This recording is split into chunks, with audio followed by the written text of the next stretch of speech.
Hello my dear students, welcome back to my YouTube channel. मेरे YouTube channel पर आप लोग का बहुत बहुत स्वागत है। डियर स्टूडेंट्स, आज की क्लास में हम लोग अर्थशास्त्र विषय का अध्ययन करेंगे और बहुत दिनों से मैं अर्थशास्त्र की क्लासेस नहीं संचालित कर रहा था, तो आज से मैं इस क्लास को फिर से शुरू करने जा रहा हूं। और इसके पहले आप लोगों को मैंने अर्थशास्त्र से संबंधित 6 क्लासों का अध्ययन करा दिया है, जिसको यदि आप देखना चाहते हैं तो मेरे चैनल के प्लेलिस्ट में आप SST वाला जो फोल्डर है उसको ओपन करेंगे तो उसमें आपको अर्थशास्त्र के 6 क्लासेस गैप कर करके मिल जाएंगे। यानी एक लगातार नहीं है, कुछ और सब्जेक्ट की क्लासेस हैं, उन्हीं के बीच बीच में अर्थशास्त्र की भी क्लासेस आप लोग को मिल जाएंगी। तो उन सब चीजों को पढ़ लेंगे तो आपको एक बैकअप मिलेगा कि हाँ, अर्थशास्त्र विषय क्या होता है, इसकी क्या अहमियत है और इससे किस प्रकार से एग्जाम में क्वेश्चन पूछे जाते हैं। तो आज हम लोग को पढ़ना है नेशनल इनकम यानी राष्ट्रीय आय। और राष्ट्रीय आय क्या होती है, राष्ट्रीय आय से संबंधित अपने देश में पहले से क्या क्या कार्य किए गए हैं, आजादी के पहले क्या किया गया, आजादी के बाद क्या किया गया, और उसके बाद राष्ट्रीय आय की गणना कैसे होती है, इसका क्या सूत्र होता है, इसमें कौन कौन सी चीजें शामिल होती हैं। फिर इसी में हम लोग देखेंगे बाद में कि राष्ट्रीय आय से ही संबंधित जो महत्वपूर्ण अवधारणाएं हैं, जिनको हम लोग GDP, GNP, NNP के नाम से जानते हैं, तो वो सारी चीजें क्या हैं। तो चलिए आइए देखते हैं सबसे पहले हम लोग कि नेशनल इनकम क्या होता है, यानी नेशनल इनकम की क्या परिभाषा है, नेशनल इनकम का क्या अर्थ है और इससे क्या इसकी महत्वपूर्ण अवधारणाएं हैं। देखिए, नेशनल इनकम को मेजर करने के लिए 3 महत्वपूर्ण चीजें बहुत जरूरी होती हैं, जिसमें देखिए क्या है, GDP और उसके बाद GNP, उसके बाद देखिए NNP। इन तीनों चीजों के आधार पर ही किसी देश की राष्ट्रीय आय निकाली जाती है। ये तीनों अवधारणाएं क्या हैं, इसके बारे में भी हम लोग देखेंगे और फिर इसमें क्या डिफरेंस होता है, क्यों जरूरी होती हैं इन सब चीजों को जानना। तो ये बातें जो है हम लोग देखें। देखिए, concept of GDP, GNP, NDP and NNP, ये सब क्या होती है, ठीक है। फिर देखिए GDP और GNP में क्या डिफरेंस होता है, GDP GNP क्या एक ही होती है, ये भी देखेंगे हम लोग। तो चलिए शुरू करते हैं।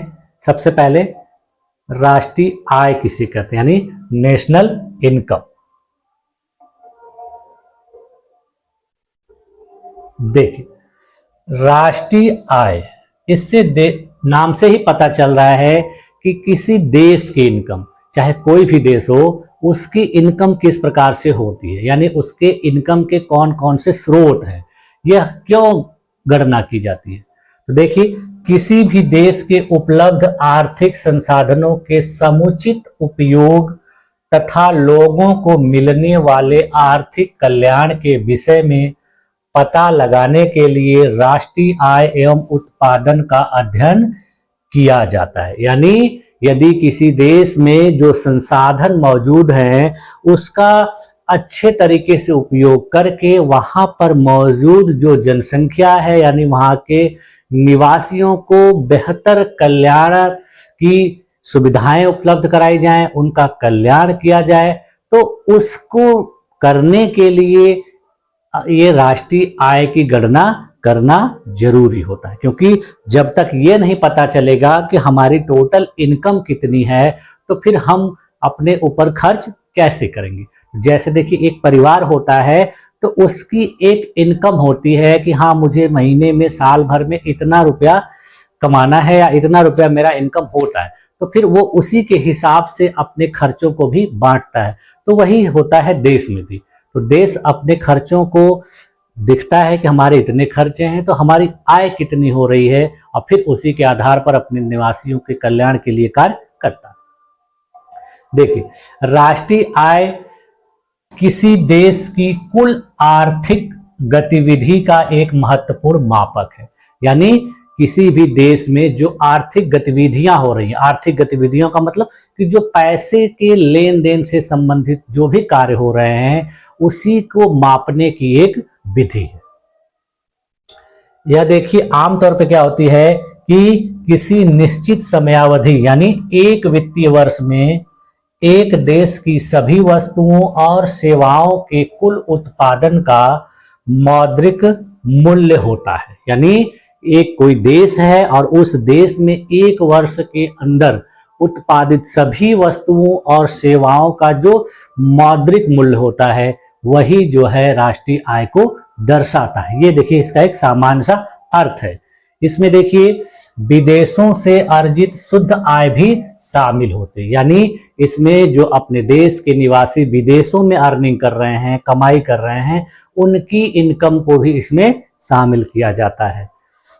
वास्तव में राष्ट्रीय आय किसी अर्थव्यवस्था में वस्तुओं तथा सेवाओं के प्रवाह की माप है। यदि देखिए कहा जाए तो राष्ट्रीय आय वास्तव में किसी देश में कितना वस्तुओं का प्रवाह हो रहा है और कितनी सेवाओं का, यानी कितनी वस्तुएं बनाई जा रही हैं और कितनी सेवाएं उत्पादित की जा रही हैं और इनको किस प्रकार से सेल किया जा रहा है, बेचा जा रहा है और इनसे किस प्रकार की इनकम हो रही है, यह इसमें शामिल होता है। तो देखिए कहा जा सकता है कि राष्ट्रीय आय एक प्रवाह यानी फ्लो है, न कि संग्रह। यानी राष्ट्रीय आय जो है एक जगह संग्रहित चीज ऐसी नहीं है, ये फ्लो होती रहती, प्रवाहित होती रहती, कभी आगे कभी पीछे, तो कभी कम कभी ज्यादा, तो इस तरह से यह गतिमान है, एक जगह स्थिर नहीं है। भारत में राष्ट्रीय आय के आंकड़े जो है वित्तीय वर्ष 1 अप्रैल से 31 मार्च के बीच जारी किए जाते हैं। यानी अगर आपसे पूछा जाए कि राष्ट्रीय आय कब से कब के बीच में गणना की जाती है, तो 1 अप्रैल से लेकर 31 मार्च के बीच अपने देश की राष्ट्रीय आय की गणना की जाती है। यानी इन्हीं 1 वर्षों के भीतर इसको जो है गणना किया जाता है। राष्ट्रीय सांख्यिकी कार्यालय, जिसको एनएसओ के नाम से जाना जाता है, राष्ट्रीय आय के आकलन एवं प्रकाशन के लिए उत्तरदायी है। यानी एनएसओ के द्वारा ही अपने देश की राष्ट्रीय आय की गणना की जाती है। राष्ट्रीय आय संबंधी आंकड़ों के आकलन के लिए जो आधार वर्ष है वो 2004-05 से बदलकर 2011-12 कर दिया गया। यानी अपने देश की जो पहले राष्ट्रीय आय गणना की जाती थी वो 2004-05 को आधार मानकर की जाती थी। यानी 2004-05 से अपने देश में कितनी प्रोग्रेस हुई, कितने वस्तुओं और सेवाओं का उत्पादन हुआ और अपना देश वहां से कितना आगे बढ़ गया, वो देखा जाता था। अब जो है अब 2011-12 से मापा जाता है। यानी 2011-12 में अपने देश की अर्थव्यवस्था की क्या स्थिति थी, उसकी तुलना में वर्तमान में क्या स्थिति है, तो इसी को आकलन किया जाता है, उसी से तुलना किया जाता है कि 2011-12 से किस प्रकार अपने देश की अर्थव्यवस्था जो है आगे बढ़ रही, इसमें गिरावट हो रही है कि इसमें वृद्धि हो रही है, ये सारी चीजें पता की जाती है। अब देखिए हम लोग देख लेते हैं कि अपने देश में राष्ट्रीय आय के कुछ ऐतिहासिक परिप्रेक्ष्य यानी historical perspective of Indian economy. देखिए भारत में राष्ट्रीय आय का अनुमान जो है सबसे पहले दादा भाई नौरोजी के द्वारा 1867-68 ईस्वी में किया गया था और इसका जिक्र उन्होंने अपनी पुस्तक poverty and un British rule in India नामक पुस्तक में लगाया था। उसी पुस्तक में इन्होंने अपने देश की राष्ट्रीय आय के बारे में बताया था और फिर इसी चीज को ब्रिटिश पार्लियामेंट में भी उन्होंने प्रस्तुत किया था। इसके बाद देखिए 1931-32 ईस्वी में BKRV राव ने सबसे पहले वैज्ञानिक आधार पर यानी साइंटिफिक मेथड पर राष्ट्रीय आय का आकलन किया तथा राष्ट्रीय आय लेखा प्रणाली का प्रतिपादन किया। यानी इन्होंने अब राष्ट्रीय आय को कैसे निकाला जाएगा, इसको कैसे काउंट किया जाएगा, उसको वैज्ञानिक आधार पर बताया और उसके लिए एक नया सिस्टम को भी शुरू करवाया। इसी कारण देखिए इनको राष्ट्रीय आय लेखा प्रणाली का जनक भी माना जाता है। यदि एग्जाम में क्वेश्चन पूछा जाए कि भारत के राष्ट्रीय आय लेखा प्रणाली का जनक कौन है, तो उसको हम लोग क्या कहेंगे, VKRV राव। इसके बाद देखिए आजादी के बाद राष्ट्रीय आय का आकलन करने के लिए सर्वप्रथम एक समिति गठित की गई जिसका नाम था राष्ट्रीय आय समिति और यह 1949 ईस्वी में गठित की गई थी। इसकी अध्यक्षता पीसी महालनोबिस ने की थी। इसी समिति की अनुशंसा पर राष्ट्रीय आय लेखा प्रणाली को संरचना के रूप में निर्मित किया गया तथा राष्ट्रीय सांख्यिकी कार्यालय NSO की स्थापना की गई। यानी यह समिति गठित की गई और इसी के आधार पर NSO की स्थापना की गई। उसके बाद फिर देखिए राष्ट्रीय प्रतिदर सर्वेक्षण संस्थान NSSO की स्थापना 1950 ईस्वी में की गई। इसके बाद केंद्रीय सांख्यिकी संगठन CSO की स्थापना 2 मई 1951 को की गई। उस समय CSO का जो नाम था वो केंद्रीय सांख्यिकी संस्थान था। बाद में 1954 में CSI का CSO में विलय कर दिया गया और एक नया नाम केंद्रीय सांख्यिकी संगठन बनाया गया। अप्रैल 1955 से इसने कार्य करना प्रारंभ कर दिया। यानी ये सारी जो पूरी गतिविधियां थी अपने देश की राष्ट्रीय आय के आकलन से संबंधित ऐतिहासिक गतिविधियां, यानी इस प्रकार से अपने देश में राष्ट्रीय आय की गणना शुरू की गई। इसके लिए देखिए फिर राष्ट्रीय सांख्यिकी दिवस प्रतिवर्ष 29 जून को मनाया जाता है और किसके जन्म दिवस के उपलक्ष्य में? पीसी महालनोबिस के जन्म दिवस के उपलक्ष्य में मनाया जाता है। वर्ष 2000 में सी रंगराजन की अध्यक्षता में राष्ट्रीय सांख्यिकी आयोग बनाया गया। इस आयोग का उद्देश्य भारतीय सांख्यिकी प्रणाली में विद्यमान विसंगतियों को दूर करने के लिए सुझाव देना था। यानी भारतीय सांख्यिकी प्रणाली जो चल रही थी उसमें कौन कौन सी त्रुटियां हैं, कौन कौन सी गड़बड़ी है, उन सब को दूर करने के लिए सन 2000 में सी रंगराजन की अध्यक्षता में कमेटी गठित की गई। और जैसा कि आप लोग को पढ़ने को मिला होगा या नोटों पर देखे होंगे कि सी रंगराजन कुछ समय पहले अपने देश के RBI के गवर्नर थे, तो इनकी अध्यक्षता में इस कमेटी का गठन किया गया था। इसके बाद देखिए वर्ष 2005 में राष्ट्रीय सांख्यिकी आयोग को पूर्णकालिक आयोग में बदल दिया गया। यानी यह आयोग जो गठित किया गया था विसंगतियों की जांच करने के लिए, अब इसको एक परमानेंट आयोग बना दिया गया और सुरेश तेंदुलकर नामक अर्थशास्त्री को इसका पहला अध्यक्ष नियुक्त किया गया। देखिए ये भी एग्जाम में क्वेश्चन पूछा जा सकता है।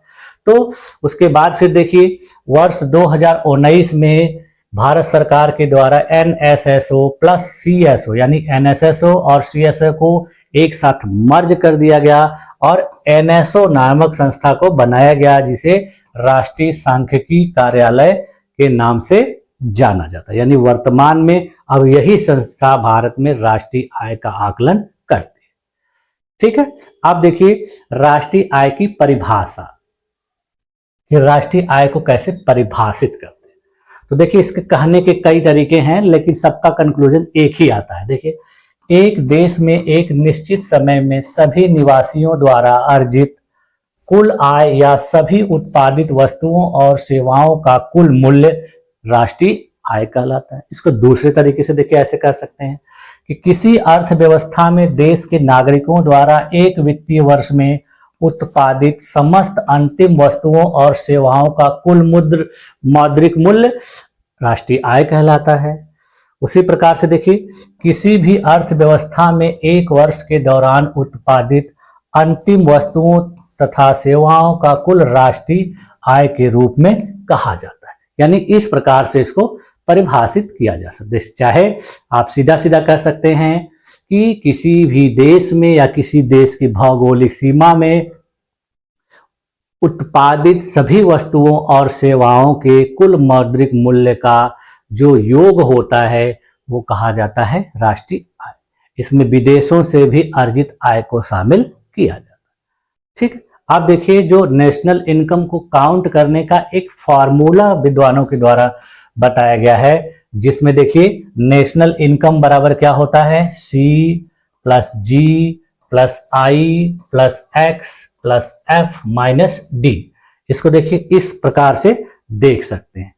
नेशनल इनकम बराबर यानी राष्ट्रीय आय बराबर कंजप्शन यानी एक किसी देश में उपभोग कितना हो रहा है, प्लस G का मतलब गवर्नमेंट एक्सपेंडिचर यानी सरकार किस प्रकार के खर्चे कर रही है, प्लस इन्वेस्टमेंट, सरकार के द्वारा या लोगों के द्वारा किस प्रकार का इन्वेस्टमेंट किया जा रहा है, प्लस एक्सपोर्ट माइनस इंपोर्ट, यानी कितना चीजें एक्सपोर्ट की जा रही हैं, कितना इंपोर्ट की जा रही हैं, plus foreigner production by national resident, यानी अपने देश के निवासियों के द्वारा विदेश में किस प्रकार की आय अर्जित की जा रही है, minus domestic production by non national resident, इसमें से घटा देंगे कि जो अपने देश में विदेशी लोग प्रोडक्शन कर रहे हैं उसको घटा देंगे, यानी पूरी तरह से अपने देश के निवासियों के द्वारा चाहे अपने देश में चाहे विदेशों में जो कुछ भी अर्निंग की जा रही है, चाहे किसी भी तरीके से की जा रही है, उन्हीं सबको शामिल इसमें किया जाता है। तो देखिए इसका ये फार्मूला था शॉर्टकट में कि CGI-X minus CGI-XF minus D। ठीक, अब देखिए हम लोग देख लेते हैं कि राष्ट्रीय आय को मापने की कौन कौन सी विधियां हैं, यानी राष्ट्रीय आय को किन विधियों के द्वारा मापा जाता है। तो देखिए साइमन कुजनेट्स नामक विद्वान के अनुसार किसी देश की राष्ट्रीय आय को निम्नलिखित 3 विधियों द्वारा मापा जा सकता है, यानी साइमन कुजनेट्स ने बताया कि किसी देश की नेशनल इनकम को 3 विधियों के द्वारा मापा जा सकता है, और उसमें उन्होंने बताया कि पहली जो विधि है वो उत्पादन विधि है, यानी प्रोडक्शन मेथड। इसमें देखिए किसी भी देश में उत्पादित सभी वस्तुओं और सेवाओं के कुल मूल्य की गणना की जाती है। इसमें किसको किसको शामिल किया जाता है, देखिए इसमें कृषि को, उद्योग को और सेवा क्षेत्र से उत्पन्न उत्पादन को जोड़ा जाता है, यानी इसमें प्राथमिक, द्वितीयक और तृतीयक क्षेत्र को शामिल करके इसकी गणना की जाती है। यह देखिए वास्तव में सकल घरेलू उत्पाद, यानी जिसको हम लोग GDP यानी ग्रॉस डोमेस्टिक प्रोडक्ट्स के नाम से जानते हैं, उसी को दर्शाता है। राष्ट्रीय आय देखिए वास्तव में साधन लागत पर शुद्ध राष्ट्रीय उत्पाद होती है। इसकी गणना के लिए सकल घरेलू उत्पाद के मूल्य में विदेशों से अर्जित शुद्ध आय को जोड़ा जाता है तथा मूल्य ह्रास को घटाया जाता है, यानी अपने देश में उत्पादित सभी वस्तुओं और सेवाओं में विदेश से अर्जित वस्तुओं और सेवाओं को भी शामिल कर दिया जाता है, और इसमें मूल्य ह्रास का मतलब कि वस्तुओं और सेवाओं के उत्पादन में लगने वाले जो खर्चे हैं उसको घटा दिया जाता है, तब यह गणना होती है। दूसरा मेथड इन्होंने देखिए बताया था आय विधि यानी इनकम मेथड। इसमें देखिए क्या होता है, विभिन्न क्षेत्रों में कार्यरत व्यक्तियों तथा व्यावसायिक उपक्रमों की शुद्ध मौद्रिक आय का योग प्राप्त किया जाता है तथा इसमें विभिन्न उत्पादन कारकों जैसे मजदूरी, किराया, ब्याज, लाभ के रूप में प्राप्त कुल आय की गणना की जाती है। यानी अपने देश में किसी भी व्यक्ति के द्वारा चाहे किसी भी संस्थान के द्वारा जो आय की जाती है, कितनी आय हो रही है और उस आय में उनके खर्चों को घटा दिया जाता है, तब यह इस प्रकार से काउंट होती है। अगला है देखिए व्यय विधि यानी खर्च विधि।